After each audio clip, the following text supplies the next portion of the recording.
नमस्कार, आप देख रहे हैं द हिंद 24 न्यूज और मैं हूं आपके साथ साक्षी। आई नजर डालते हैं आज की बड़ी खबरों की ओर। कांग्रेस नेता अधीर रंजन चौधरी ने आज एक पत्रकार सम्मेलन में पश्चिम बंगाल की राजनीति में चल रही घटनाओं पर तीखी प्रतिक्रिया दी। उन्होंने सत्तारूढ़ तृणमूल कांग्रेस की अराजकता और बीजेपी की कथित दोहरी नीति पर जमकर निशाना साधा। बीजेपी को मिली नई जिम्मेदारी पर तंज अधीर चौधरी ने हाल ही में नियुक्त भाजपा प्रदेश अध्यक्ष को आड़े हाथों लेते हुए कहा कि पार्टी का झंडा अलमारी में रख देने से कुछ नहीं होगा।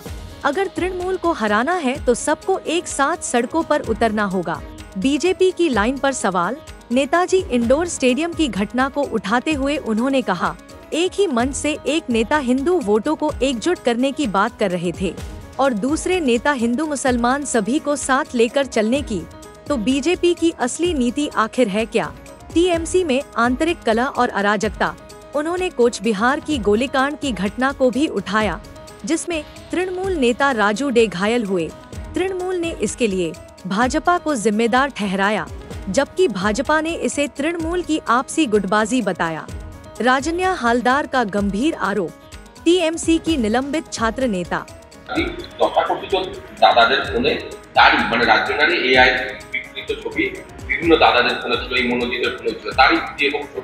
দেখুন, এই মনোজিতের মন পেতে অনেকেই তার কাছে আত্মসমর্পণ করেছে, আবার মনোজিৎ তার মন দিতে তার তরফ থেকে লুটতরাজের অভাব রাখেনি।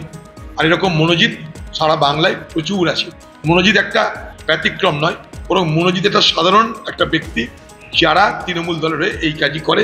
কেউ প্রকাশ হয় কারোর নাম প্রকাশ হয় না। মনোজিৎ যদি সেই মহিলা যে ছাত্রীটাকে হিম্মত দেখিয়ে সমস্ত তথ্যকে প্রকাশ করেছে, সে যদি হিম্মতটা না দেখাতো তাহলে মনোজিতের জায়গাতে থাকতো, তৃণমূলের বিপ্লবী সদস্য হয়েই থাকতো। আজকে সেই জায়গাটা হিম্মত দেখিয়ে একটা ছাত্রী সে তার বিরুদ্ধে অভিযোগ করেছে, তাই মনোজিৎ আজকে জেলখানায় আছে। সে জেলখানায় আছে মানে এটা নয় যে তৃণমূল লোকেরা খুশি, তৃণমূল নেতারা অনেক দুঃখিত। আগামীতে দেখবেন তার ছাড়ানোর জন্য অনেক চেষ্টা চরিত্র হবে।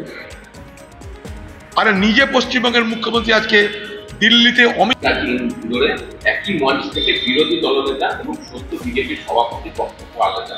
বিরোধী দলনেতা যখন বলছেন হিন্দু ভোট ঐক্যবদ্ধ করার, তখন বিজেপির সত্য সভাপতি বলছে হিন্দু মুসলমান সবাইকে একসঙ্গে নিয়ে চলার কথা। তাহলে দলের বিজেপির লাইন কিছু লাইন পাল্টায়নি, ওদের এটা স্টাইল আর কি। শুধু হিন্দু ভোটে তো হবে না, তাই মুসলমানদেরকে যদি কোনো রকমের ম্যানেজ করার চেষ্টা করা যায়, এটা বুঝতে পারে যে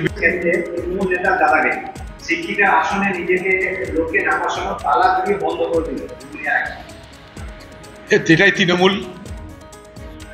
সাধারণ মা বোনদের আইসিডিএস, সেখানে তাদের রংবাজি চলছে। এখন খাবার জায়গা পাচ্ছে না, সব তো দখল হয়ে গেছে। মানে সমস্যা হয়ে গেছে কি, এর আগেও আমি বলেছি, মাংস এক টুকরো, কুত্তা হাজার, কুকুর হাজারটা, মাংস এক টুকরো। এবার কে কোথা থেকে খামছে কি খাবে, তার জন্যে দখলদারিত্বে নেমেছে। সেই দখলদারি করতে করতে করতে হচ্ছে আজকে সাধারণ মানুষের উপর অত্যাচারগুলো নেমে আসছে। আইসিডি একটা সাধারণ আমাদের মা বোনদের একটা ওখানটা।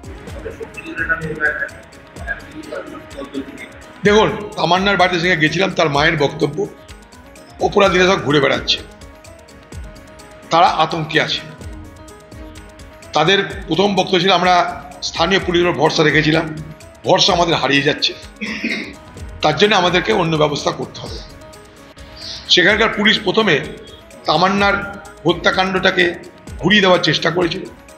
এসপি সেখানকার সারা জেলার পুলিশের মাথা, সে প্রথমেই এই তামান্নার মৃত্যুকে একটা দুর্ঘটনা বলে গুলিয়ে দেওয়ার চেষ্টা করেছে। তামান্নার যে মা, তার মায়ের দৃঢ়তা, তার মায়ের মানসিকতা, তার মায়ের সাহস, তার মায়ের আত্মপ্রত্যয়। देखते रहिए द हिंद 24 न्यूज।